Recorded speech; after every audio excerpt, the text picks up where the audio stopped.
Voici les dernières nouvelles de la journée. Bonjour et bienvenue à tous. Première nouvelle, Emmanuel Macron a suggéré la possibilité d'envoyer des troupes européennes en Ukraine à la suite d'une conférence internationale de soutien provoquant des réactions négatives de la part de nombreux dirigeants européens. Des pays tels que l'Allemagne, le Royaume-Uni, la Suède, l'Italie ou la Hongrie ont rejeté cette idée, soulignant qu'aucun soldat européen ne serait envoyé au sol en Ukraine, tandis que l'OTAN a déclaré qu'elle n'avait aucun projet d'envoyer des troupes de combat dans la région. Deuxième nouvelle, le ministre de l'Intérieur, Gérald Darmanin, a annoncé la création d'un statut de l'imam en France lors du Forum de l'Islam de France. Un imam, c'est donc un leader religieux dans l'islam chargé de diriger la prière et de fournir des conseils spirituels à la communauté musulmane. L'objectif est de lutter contre la perspection de l'islam comme une religion étrangère, avec 60% des musulmans en France nés dans le pays, et de répondre à la demande d'une rémunération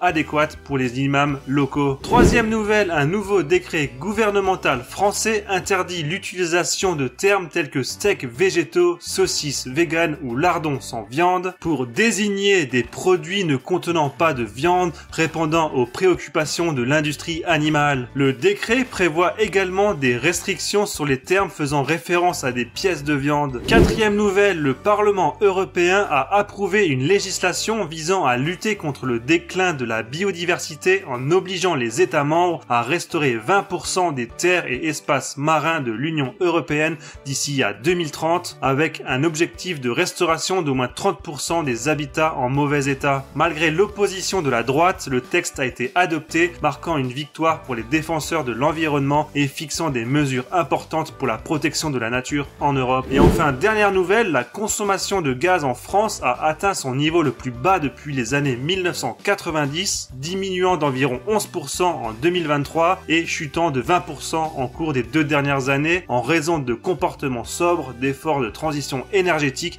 et de conditions climatiques douces, selon le gestionnaire du réseau de transport de gaz GRT Gaz.